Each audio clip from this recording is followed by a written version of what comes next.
CBI ने दिल्ली आबकारी नीति से जुड़े कथित घोटाले की जांच में उप मुख्यमंत्री मनीष सिसोदिया को गिरफ्तार कर लिया है। सिसोदिया की गिरफ्तारी 2021-22 के लिए बनाई गई दिल्ली शराब नीति, जिसे हम लिकर पॉलिसी या आबकारी नीति भी कह रहे हैं, में कथित भ्रष्टाचार के संबंध में हुई है। बता दें कि यह नीति अब रद्द की जा चुकी है। सिसोदिया सीबीआई की एफआईआर में आरोपी नंबर 1 हैं। ऐसे में आइए समझते हैं कि दिल्ली आबकारी नीति क्या है और इसमें अब तक क्या क्या हुआ है। मनीष सिसोदिया के खिलाफ सीबीआई के मामले में घटनाओं की सीरीज जुलाई 2022 में शुरू हुई, जब दिल्ली सरकार के मुख्य सचिव ने दिल्ली की आबकारी नीति 2021-22 के माध्यम से वित्तीय लाभ का गुप्त उद्देश्य का आरोप लगाते हुए एक रिपोर्ट प्रस्तुत की। इस रिपोर्ट में लेफ्टिनेंट गवर्नर विनय कुमार सक्सेना को शराब नीति की जांच की सिफारिश करने के लिए कहा गया था। अब बताते हैं कि क्या है ये कथित शराब घोटाला। 17 नवंबर 2021 को लॉन्च की गई दिल्ली सरकार की आबकारी नीति को खुदरा शराब क्षेत्र में सुधार, उपभोक्ता अनुभव में सुधार और राजस्व में करीब 9500 करोड़ रुपए की बढ़ोतरी के लक्ष्य से लाया गया था। अरविंद केजरीवाल सरकार की इस नीति ने सरकार संचालित 600 दुकानों को बंद करने की मांग की, ताकि नए प्राइवेट वेंडर्स वाली दुकानों से यह काम करवाया जा सके।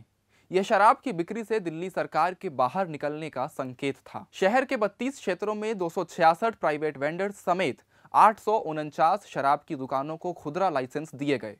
नई आबकारी नीति के लागू होने के बाद सरकार के राजस्व में 27% की बढ़ोतरी हुई, जिससे लगभग 8,900 करोड़ रुपए की आय हुई। इसी आबकारी नीति के कुछ अहम बिंदु आपको बताते हैं। पहला, इसने शहर में 849 खुदरा शराब की दुकानों को लाइसेंस प्रदान किया, जिसमें 5 सुपर प्रीमियम खुदरा बिक्री शामिल थी, जिसमें न्यूनतम 2500 वर्ग फुट का क्षेत्र था। दूसरा, सरकार ने लाइसेंस धारियों के लिए भी नियमों को लचीला बनाया। नई नीति में कहा गया है कि लाइसेंसधारी एमआरपी पर डिस्काउंट देने के लिए स्वतंत्र हैं। तीसरा, इस नीति ने राजधानी में अधिकांश शराब की दुकानों के सामने लोहे की ग्रिल से छुटकारा दिलाया और खरीदारों को अपनी पसंद के ब्रांड ब्राउज करने और खरीदने की अनुमति दी। ग्राहकों के अच्छे अनुभव के लिए दुकानों में ज़्यादा स्पेस और एयर कंडीशन होने जैसी चीज़ों को इसमें शर्त बनाया गया। चौथा, इसने वेबसाइट और ऐप के माध्यम से दिल्ली में शराब की होम डिलीवरी की भी अनुमति दे दी।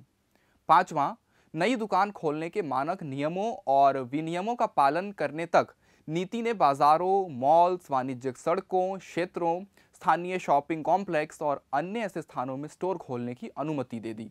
छठा, इसने ड्राई डे की संख्या को 21 दिन प्रति वर्ष से घटाकर 3 दिन कर दिया और होटल, रेस्तरां को भी 3 बजे तक खुले रहने की अनुमति दे दी। अब जानते हैं कथित शराब नीति घोटाले में अब तक क्या क्या हुआ है। उपराज्यपाल विनय कुमार सक्सेना ने व्यवस्था में कथित विसंगतियों की सीबीआई जांच की सिफारिश करने के बाद जुलाई 2022 में दिल्ली सरकार ने अपनी लिकर पॉलिसी को वापस ले लिया था। एलजी का निर्णय दिल्ली के मुख्य सचिव नरेश कुमार की एक रिपोर्ट पर आधारित था, जिसमें विशेष उदाहरणों का हवाला देते हुए नीति के लागू होने में अनियमितताओं की बात कही गई थी। सीबीआई ने 19 अगस्त 2022 को सिसोदिया के आवास पर 12 घंटे तक चली छापेमारी के बाद एफआईआर में सिसोदिया सहित 16 आरोपियों को सूचीबद्ध किया था। सीबीआई ने इस मामले में सिसोदिया को मुख्य आरोपी बनाया है। ये मामला आपराधिक साजिश से संबंधित आईपीसी की धाराओं और भ्रष्टाचार निवारण अधिनियम के प्रावधानों के तहत दर्ज किया गया है। सीबीआई ने अरवा गोपी कृष्ण के परिसर सहित दिल्ली एनसीआर में लगभग 20 अन्य स्थानों पर भी छापे मारे। मामले में आबकारी अधिकारियों, शराब कंपनी के अधिकारियों, डीलरों सहित अज्ञात लोकसेवकों और निजी व्यक्तियों पर भी मामला दर्ज किया है। अब बताते हैं कि मनीष सिसोदिया ने क्या कहा है।